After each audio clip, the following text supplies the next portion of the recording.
Lifting the lid, we're already greeted with the phone itself. We then get a smaller box containing the SIM ejector tool. Then for the last two items, we get the USB Type-C cable and the charging brick. The one we have here is a review unit, but Huawei confirmed that there will be a jelly case and earphones included in the retail unit itself. Nice. Checking on the actual phone, the Y7a is one pretty and elegant looking device. Our unit comes in blush gold, but it also comes in midnight black and crush green. Honestly, without knowing the colorway's name, we kind of already thought it looks like a blush with its faint pink tinge in the middle. However, it's prone to fingerprint smudges due to its glossy coat, so you might have to wipe it down every now and then. The body is made up of plastic, but it feels premium and solid. It's got a slim profile with curved edges, which makes it comfortable to grip, and we also like that it comes with quite a heft to it. Checking out the rear, we get the vertically stacked 48-megapixel AI quad camera setup, along with the Huawei branding. Up front, we get the rather large dot notch in the middle of the screen that houses the rear camera, the call speaker, and sensors on top of it. We have the volume keys and the power or lock button acting as the fingerprint sensor on the right side. The buttons feel sturdy and have a tactile feel to it as well. On the left side, we have a triple card slot that's capable of a dual nano SIM and a dedicated micro SD card slot.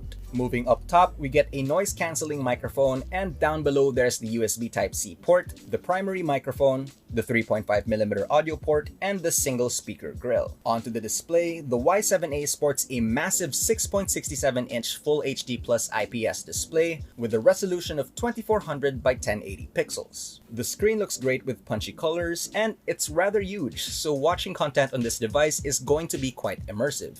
On the other hand, the audio quality is average, but that's typical in most smartphones nowadays. For internals, the Y7a is powered by a high-silicon Kirin 710-8 chip, coupled with 4GB of RAM, a Mali G51 MP4 GPU, and 128GB of storage. So far, everything is working nice and smoothly. Conveniently, face recognition works even when we're wearing a mask, which is a big plus right now since we're in a pandemic, although it's not going to be as fast as the fingerprint scanner. Apart from that, it also packs a massive 5000 mAh battery with 22.5 watts Huawei Supercharge. We've yet to test out the device's performance and gaming capabilities in our full review.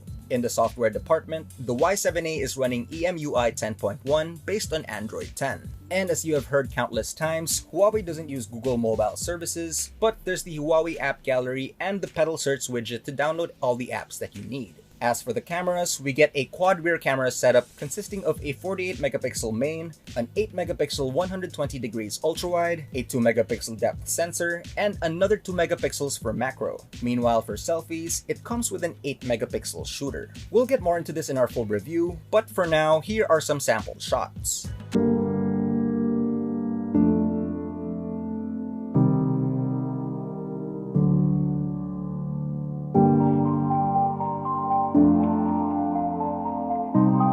At an SRP of 8,999 pesos. It's a well-rounded smartphone that comes with a pretty and classy design, good display, and capable internals to handle everyday tasks. We'll find out more about this device in our full review, so be sure to watch out. How about you guys? What do you think of the Huawei Y7a? And what do you want to know about it? Let us know in the comment section down below, and if you enjoyed this video, don't forget to leave a